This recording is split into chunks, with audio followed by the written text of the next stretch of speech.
السلام علیکم ناظرین، میں ہوں حافظ عرفان کٹانہ۔ اس وقت میں موجود ہوں سفارتخانہ پاکستان الریاض میں، اور اس وقت میرے ساتھ موجود ہیں راجہ علی اعجاز، جو کہ اس وقت سفارتخانہ پاکستان میں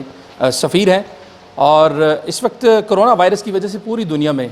جو ہے وہ بہت سارے افراد متاثر ہوئے ہیں، لاکھوں کی تعداد میں بات ہوئی ہیں، اور بہت سارے لوگ جو ہے وہ اس سے اپنا کاروباری سلسلہ جو ہے وہ بھی کھو چکے ہیں اور کاروبار متاثر ہوئے ہیں۔ سعودی عربیہ کے اندر بھی اس طرح بہت سارے مسائل آئے، نہ صرف اس میں پاکستانی شامل تھے بلکہ پوری دنیا میں جو لوگ بستے ہیں یہاں پہ ان کے ساتھ یہ معاملہ ہوا۔ اس حوالے سے ہم بات کریں گے آج سفیر پاکستان راجہ علی اعجاز سے، ان سے جانیں گے کہ وہ اس حوالے سے کیا میسیج دینا چاہتے ہیں۔ جی السلام علیکم سر۔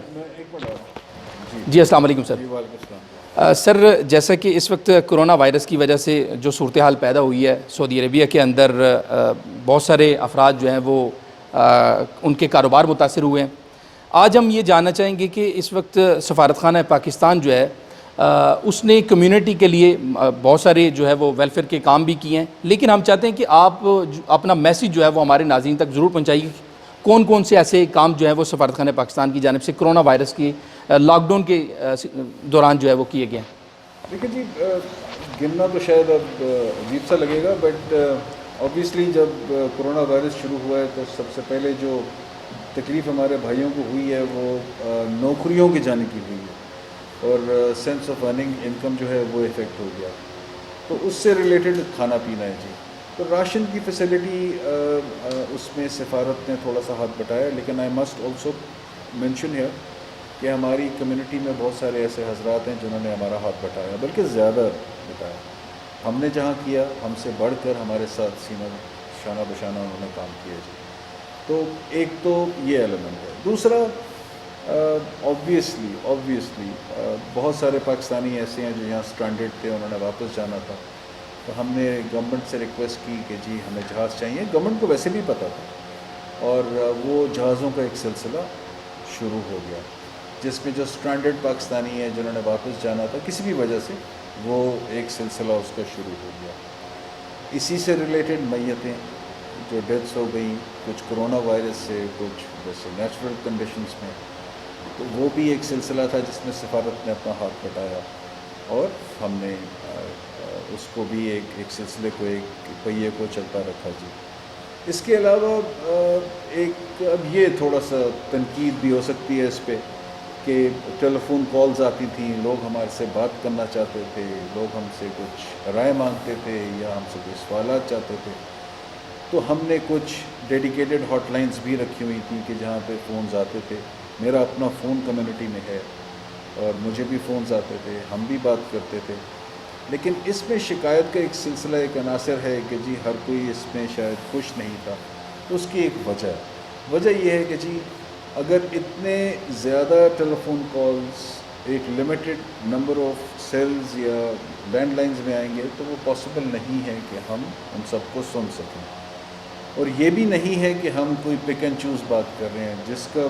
قسمت کی بات ہے، جس کا فون آ جاتا ہے ہم اس کی بات سن لیتے ہیں، اور سن کے جو ہم جواب دے سکتے ہیں دے دیتے ہیں۔ تو یہ اس طرح کی کچھ سروسز تھیں جو چل رہی تھیں، اور ان کو گننا میرا نہیں خیال ہے جی کہ ہم اس کو کبھی بھی کوانٹیفائی کر سکتے ہیں ایز سچ کہ ہم نے کیا کیا کیا نہیں کیا۔ کچھ سسٹم میں رہ کے ہم نے کام کیے، کچھ شاید سسٹم سے ہٹ کے بھی ہمیں کرنے پڑے، بہت سارے ایسے کام بھی تھے، بٹ الحمدللہ ایک کام چلتا رہا ہے جی۔ اور میرے خیال میں آخری بات یہ کہوں گا کہ یہ تعصب نہیں ہونا چاہیے کہ سفارت ہرگز اپنی جگہ کھڑی ہو کے اس نے ہر کام کمپلیٹ کیا۔ نو،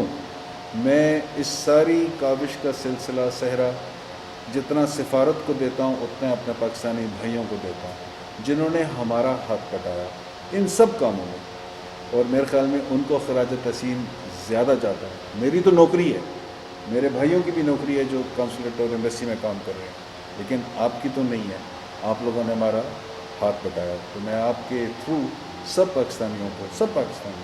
جہاں پہ بھی ہیں بہت بہت دل سے شکریہ ادا کرتا ہوں۔ سر، آخر میں یہ میں جاننا چاہوں گا کہ اس وقت سفارتخانہ پاکستان جو ہے لاک ڈاؤن جو ہے وہ کھل گیا ہے، لوگ جو ہے وہ ابھی سفارتخانہ پاکستان میں آتے ہیں، تو ان کو آپ کیا پیغام دیں گے کہ کون سی وہ احتیاطی تدابیر کو اپناتے ہوئے وہ سفارتخانہ پاکستان میں آئیں؟ پہلے تو جو تھا کہ وہ ان کو اجازت لینی پڑتی، تو ابھی جو ہے وہ اجازت نامہ نہیں ہے وہ ڈائریکٹلی آ سکتے ہیں، لیکن کون سی احتیاطی تدابیر کو اپناتے ہوئے وہ سفارتخانہ پاکستان؟ کنفیوژن کی کوئی جگہ نہیں ہے، مطلب یہ کہ ہر 10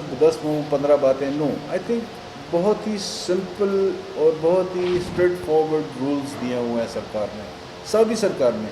اور یہی قوانین جو ہے پاکستان میں بھی دیے ہوئے ہیں۔ کیا ہیں؟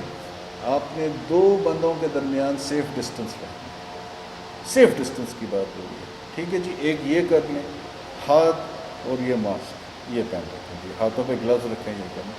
باقی شفا جو ہے اللہ کے ہاتھ میں ہے، بندہ اپنی تدابیر تو پوری کرے نا جی، جو حفاظتی تدابیر ہے، باقی I don't think there is any thing. ہاں ان دنوں میں ایک چیز کہنا چاہوں گا، ان دنوں میں بالخصوص چونکہ 3 ساڑھے 3 مہینوں کا کرفیو رہا ہے تو ایک رش ہے، تو اس رش میں شاید دیر سویر ہو جائے، اگر آپ کسی کام کے لیے سفارت آتے ہیں تو تھوڑا سا صبر اگر آپ کر لیں، عام دنوں میں انشاءاللہ ہم وہ دن دور نہیں ہیں، اب تو میں کہتا ہوں کچھ دنوں میں ہم ایک نارمل روٹین میں آ جائیں گے، اور میرے خیال میں تو آج بھی ہم نے بہت ہی نارمل روٹین چلائی ہے کہ صبح 8 بجے 8:15 بجے ہمارا سلسلہ شروع ہوتا ہے، 11 ساڑھے 11 بجے ہمارے پاس کوئی رش نہیں ہوتا، ہم اچھے خاصے بھائی بہنوں کو بزرگوں کا کام کر کے ان کو ہم ریکویسٹ کرتے ہیں کہ اب آپ جائیں آرام کریں جا کے۔ So we are back into business and we are also thankful to everyone. بہت شکریہ سر، آپ نے اپنا قیمتی وقت دیا۔ جی ناظرین گرامی، آپ نے جانا جو آپ کے سوالات تھے آج آپ کے سامنے آ گئے ہیں، تو ناظرین میں آپ کو پھر دوبارہ یہی درخواست کروں گا کہ اپنا اور اپنے اہل و عیال کا خیال رکھیں، اگر آپ محفوظ ہیں تو آپ کا ملک اور آپ جہاں پہ رہ رہے ہیں وہاں پہ سب افراد محفوظ ہوں گے۔ اپنا اور اپنے اہل و عیال کا بہت سارا خیال رکھیے گا۔ اب تک کے لیے اجازت دیجیے، اللہ حافظ۔